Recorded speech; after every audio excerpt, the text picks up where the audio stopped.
बिहार के नैनदीप नेत्रालय प्रसिद्ध है और बहुत से कटे केसेस को आंख से संबंधित जो बीमारियां होती है उसको आपने ठीक किया है और पूरे नॉर्थ बिहार में नाम कमाए हैं। पिताजी के समय भी पिताजी बहुत गरीबों के देखभाल करते थे, सारा चीज़ करते थे, शिक्षा स्वास्थ्य में बहुत ज़्यादा उनकी रुचि रहती थी। उनके आप पुत्र हैं और आप भी उस तरह सोशल से जुड़े हुए हैं और लायंस क्लब ऑफ मुजफ्फरपुर के प्रेसिडेंट बने गए हैं। खास के मुजफ्फरपुर वासी को क्या बधाई शुभकामना देंगे और चेन्नई में आपको गोल्ड मेडल दिया गया है, सम्मानित किया गया, आपके कार्यों को देखते हुए सम्मानित किया गया, तो कैसा महसूस हुआ है वो बताएं। बहुत बहुत धन्यवाद और आभार। ये जो कॉन्फ्रेंस होता है हर साल होता है चेन्नई में, intraocular implant and refractive society द्वारा ये कॉन्फ्रेंस, वार्षिक कॉन्फ्रेंस साल में एक बार कराया जाता है। तो मैं पहले अपने पिताजी के साथ और फिर अकेले भी पिछले 25 सालों से हर साल मैं जा रहा हूँ और वहाँ पर जो भी हम अपना कार्य दिखाते हैं, जो ऑपरेशन करते हैं, जो रिसर्च हम करते हैं, तो वो हम वहाँ दिखाते हैं, बताते हैं। जो अन्य डॉक्टर्स हैं, सीनियर्स हैं, जूनियर्स हैं, उनके साथ शेयर करते हैं। नॉलेज का आदान प्रदान करने से ही आदमी खुद सीखता भी है और सिखाने का भी अवसर प्राप्त होता है। तो मुझे लगता है उन्हीं सब चीज़ों को देखते हुए मुझे इस बार वो स्पेशल गोल्ड मेडल से नवाजा गया है। Doctor Om Prakash gold medal है वो। करीब 15 साल पहले उसी संस्था द्वारा मुझे जो बिना नाम का जो गोल्ड मेडल होता है वो भी दिया गया था, जो अन्य जूनियर्स को दिया जाता है। वो 15 साल पहले मुझे वो भी मिला था, लेकिन इस बार नेम्ड गोल्ड मेडल मिला है। तो इसके लिए मुजफ्फरपुर और पूरे नॉर्थ बिहार के सभी लोगों को मैं आभार व्यक्त करता हूं कि आपने मुझे ये अवसर प्रदान किया कि मैं आपकी सेवा कर सकूं, मैं वो हर कार्य कर सकूं ताकि आपकी रोशनी, आँखों की रोशनी न केवल अच्छी हो, बचाई जा सके और आपको अंधेपन से हम दूर रख सके। ये हमारी चेष्टा है, हमारे प्रयत्न यही है। लायंस क्लब के प्रेसिडेंट बने हैं तो खास के सभी पदाधिकारी को, मुजफ्फरपुर वासी को क्या बधाई शुभकामना देंगे? लायंस क्लब ऑफ मुजफ्फरपुर हमारा जो डिस्ट्रिक्ट है 322E, उसका सबसे पुराना ये क्लब है और सबसे ज़्यादा मेंबर्स हमारे इसी क्लब में हैं। और आप भली बात इस बात से अवगत होंगे कि लायंस का मोटो ही है वी सर्व। हम सर्व करने के लिए, हम सर्विस करने के लिए ही हमारी ये संस्था है।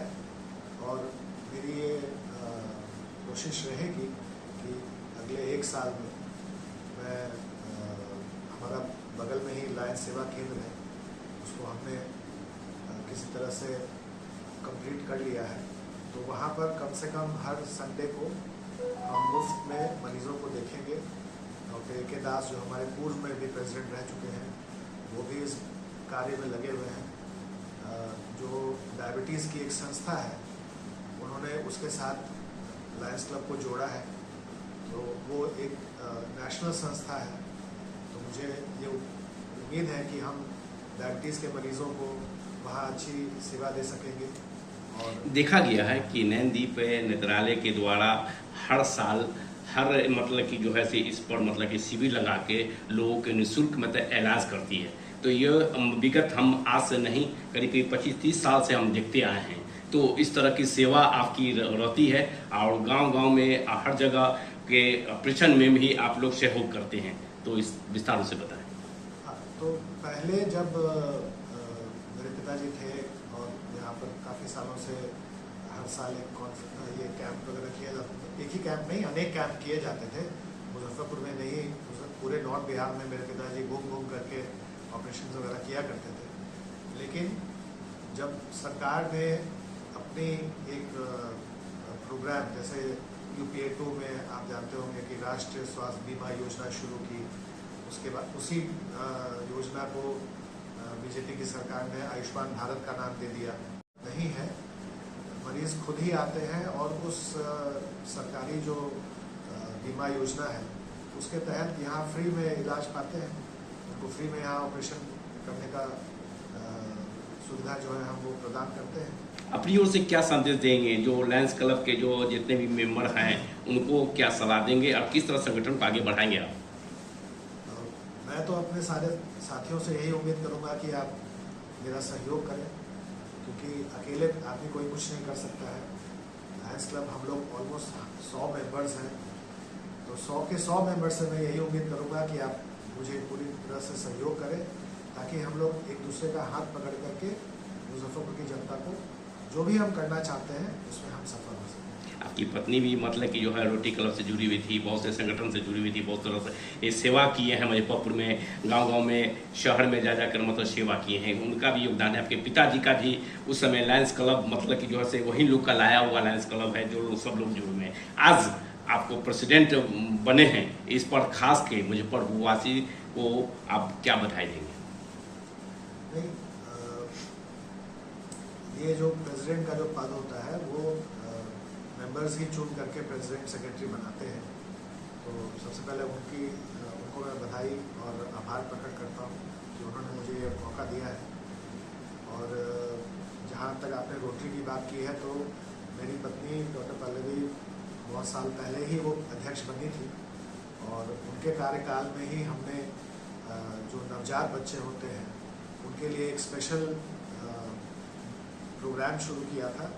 जो हमारे पोस्ट जो पीडीजी डॉक्टर जेपी सिंह थे, अब वो हमारे बीच नहीं है, लेकिन उन्हीं के प्रोत्साहन के बाद हमने रोटरी इंटरनेशनल से ग्रांट मांगा था। रोटरी इंटरनेशनल ने हमें 33 लाख का ग्रांट दिया था, ताकि हम नवजात बच्चों का जो एक पर्टिकुलर बीमारी होती है जिसको रेटिनोपैथी ऑफ प्रीमेच्योरिटी कहते हैं, उसके लिए हम उस बच्चों की जांच कर सके और उसको कम से कम पैसे में उसका इलाज कर सकें।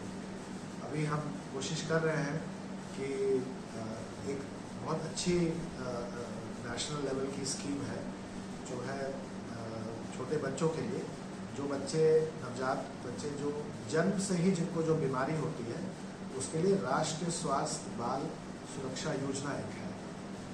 तो उसमें भी रेटिनोपैथी ऑफ प्रीमेच्योरिटी एक बीमारी उसमें भी अंकित है।